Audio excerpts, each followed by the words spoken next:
Dear students, आज हम लोग 31 नंबर एपिसोड करेंगे। साथ ही कल ही टेलीग्राम पे आपका टॉपिक्स आ चुका था। सबसे पहले हम टेलीग्राम पे डाल देते हैं, चूंकि वीडियोस बनाने में कभी कभी समय लगता है तो आपके पास टॉपिक्स पहुंच जाए। ये चैनल है जीएस मास्टर का, लोगो आप देख लीजिए। इस पर जाकर आप अपने टॉपिक सबसे पहले ले लीजिए। जैसे नेक्स्ट टॉपिक मंडे को आएगा, यानी 13 तारीख को। आज 11 है, 13 तारीख को मंडे रात 10 से 12 बजे के बीच आपका टॉपिक्स टेलीग्राम पे आ जाएगा। वहां जाकर टॉपिक्स देख लीजिए। उसके बाद नेक्स्ट डे हम प्रयास करते हैं कि जल्द से जल्द आपका वीडियो एपिसोड आ जाए, लेकिन आप टॉपिक्स कीजिए, चूंकि ये टॉपिक्स एग्जामिनेशन में क्वेश्चंस के रूप में दिख रहे हैं और उन्हीं बुक से, जिस बुक्स को आप पढ़ रहे हैं, इसके लिए आप कंफर्म रहें।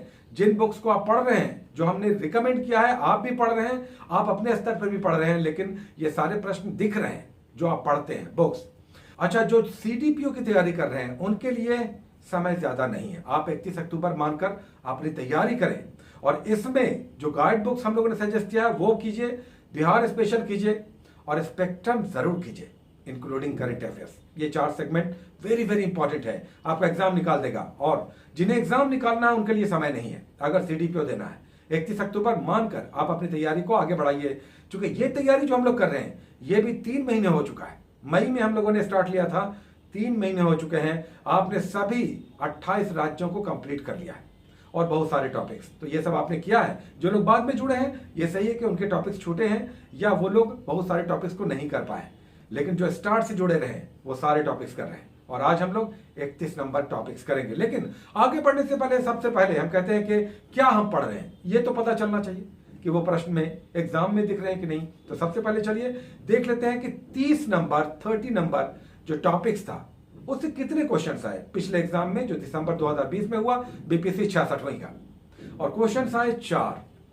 सबसे पहले टॉपिक से क्वेश्चन आ गया हिस्ट्री से, उसका दूसरा क्वेश्चन आ गया फिजिक्स से, जो हम लोगों ने 5 छोटे छोटे टॉपिक्स लिए थे, यानी प्रेशर लिया था, प्रत्यास्था लिया था, शांता लिया था, पृष्ठ तनाव लिया था। ये सारे जो छोटे छोटे टॉपिक्स लिए थे उसमें विस्कोसिटी से, शांता से क्वेश्चन आ गया, यानी फिजिक्स से आ गया। एक बिहार से आ गया, जो हम लोगों ने रिवर सिस्टम लिया था, बिहार से आ गया। और एक क्वेश्चन एनसीईआरटी सार से आ गया, पंचायत चुनाव से। 4 क्वेश्चन, चलिए देखते हैं।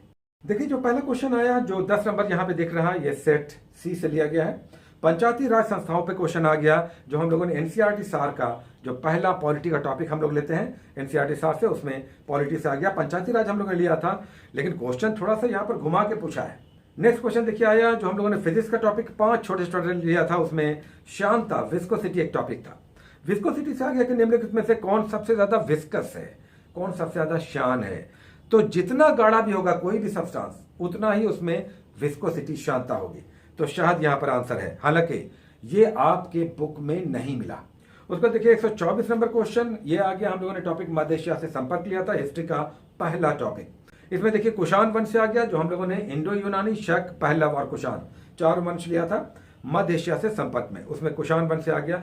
कुषाणों के समय ही बौद्धों की 4थी संगीति हुई थी। लास्ट क्वेश्चन देखिए 133 नंबर क्वेश्चन आ गया, जो हम लोगों ने बिहार का टॉपिक लिया था, नदियां। उसमें आ गया कि गंगा निम्नलिखित में से किस जोड़े से मैच नहीं करती है। तो यहां पर अगर आप देखें तो उत्तरी भारत में गंगा नहीं बहती है, पहली बात। तो कई सारा, इसमें सारा ही आंसर गलत है, तो एक से अधिक गलत हो गया। ये ऑप्शन हो जाएगा, चूंकि मुंगेर में बहती है गंगा, दरभंगा में नहीं बहती, भागलपुर में बहती है, पूर्णिया में नहीं बहती, कोसी मगध में आप देख रहे हैं, कोसी उत्तरी भारत का क्षेत्र नहीं बहती, तिरहुत में भी नहीं बहती। तो ये सारा आप देख रहे हैं कि इनमें से सारा मैचिंग ऐसा है जहां से गंगा नहीं बहती, एक से बहती है, दूसरे से नहीं बहती।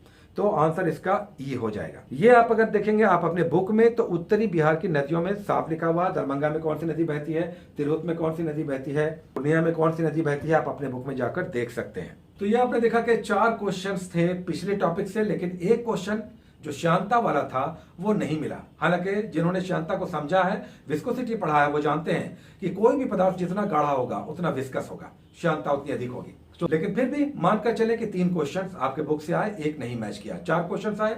चलिए आज जो हम लोग टॉपिक्स कर रहे हैं उसमें 31 नंबर टॉपिक में सबसे पहला टॉपिक है गुप्तोत्तर काल। इसमें मुख्य रूप से आपको हर्षवर्धन का काल पढ़ना है। अब इसमें हर्षवर्धन का शासन काल जो पीरियड है वो एग्जाम में कई बार आ जाता है, 606 से लेकर 647।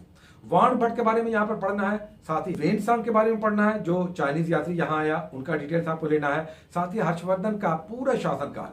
उसमें ज्योग्राफी के टॉपिक में आज है स्थलाकृतियां, टोपोग्राफी आपको समझना है, जिसमें हवा के द्वारा या ग्लेशियर्स के द्वारा या नदियों के द्वारा जो अपर्दन किया जाता है या निक्षेप का जमा होता है, उससे विशेष प्रकार की आकृतियां बन जाती है, जिन्हें हम नुनाटक, ज्योगोन या यारडांग इन सब नामों से जानते हैं। एग्जाम में आ जाता है कि नुनाटक जैसी संरचना किसके द्वारा निर्मित होती है, नदियों के द्वारा, ग्लेशियर के द्वारा, हवाओं के द्वारा, तो ये यहां पे दिया हुआ है। उसका फिजिक्स और केमिस्ट्री हम लोग लेते हैं। फिजिक्स में हम लोग आज कर रहे हैं तरंग वेव्स, इसमें mechanical, non mechanical, transverse, longitudinal, इन सारे वेव्स को समझना है। और तरंग दैर्घ्य के साथ आवृत्ति, वेग, इंटेंसिटी, ये सबको समझना है। फिजिक्स जब भी कीजिए यूनिट जरूर कीजिए। तो तरंग दैर्घ्य पिछले बार एग्जाम में आया, तरंग दैर्घ्य की इकाई क्या है। साथ ही सबसे अधिक तरंग दैर्घ्य किसका होता है, किस वेव का, और सबसे कम। तो गामा से लेकर रेडियो वेव्स के बीच माइक्रो है, रेडियो है, विजिबल वेव्स है, सब डिटेल्स लीजिए। गामा का सबसे छोटा वेवलेंथ होता है, जबकि रेडियो वेव का सबसे लंबा तरंग दैर्घ्य होता है। ये पूरा आपको समझना चाहिए। उसके बाद हम लोग केमिस्ट्री का एक टॉपिक लेते हैं जो आज बड़ा अच्छा टॉपिक है, और ये है मिश्रण का पृथक्करण, सेपरेशन ऑफ मिक्सचर। जैसे अगर चीनी पानी का घोल है, नमक और चीनी का घोल है, या कपूर अपने मिक्सचर में है, कैसे हम अलग करेंगे, अमोनियम क्लोराइड को कैसे अलग करेंगे उसके मिक्सचर से, नैफ्थलीन को कैसे अलग करेंगे, तो ये सब आपको यहाँ पे दिया हुआ है। तो सेपरेशन ऑफ मिक्सचर आप करेंगे। उसके बाद हम लोग स्पेक्ट्रम का 10 पेजेस लेकर चल रहे हैं। आज हम लोग ले रहे हैं गर्म दल का काल, यानी 1905 से लेकर 1919 के बीच के घटनाक्रम।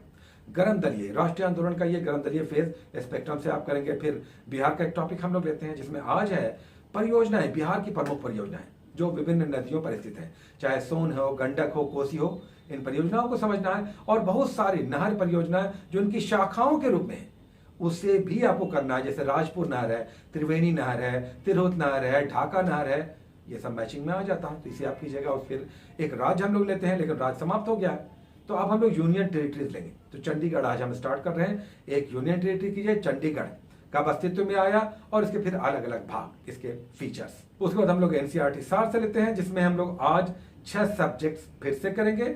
2 पिछले बार हम लोग समाप्त कर चुके हैं, तो 2 नया ऐड हो रहा है। आज एनसीईआरटी सार में 2 नया सब्जेक्ट ऐड हो रहा है, मॉडर्न इंडिया, आधुनिक भारतीय इतिहास, और इकोनॉमी। तो ये सारे पेजेस कीजिए, पेज नंबर दिए जा रहे हैं, 1 पेज दिया जा रहा है, और किसी किसी में 2 पेजेस हैं। इसे जाकर 1 लाइनर से कंप्लीट कीजिए। उसके बाद करंट अफेयर्स की महत्वपूर्ण घोषणा, करंट अफेयर्स नेक्स्ट एपिसोड से ऐड होगा। ब्लू कलर वाली स्पीडी, उससे हम लोग स्टार्ट लेंगे। और दूसरे वाले का भी वेट कीजिए, 1 सप्ताह वेट कर लीजिए। नई मैगजीन्स आ रही हैं, वो हम लोग चलाएंगे, चाहे परीक्षा मंथन हो या फिर घटना चक्र हो या दूसरा। एक और मैगजीन हम लोग ऐड करेंगे। अभी हम लोग नेक्स्ट एपिसोड से स्पीडी ऐड कर रहे हैं। सो बी रेडी, या तो जून या जुलाई या सितंबर, जो भी आपके पास है, ब्लू कलर वाली स्पीडी ले लीजिए। वो हम लोग नेक्स्ट टाइम से स्टार्ट कर रहे हैं। Take care.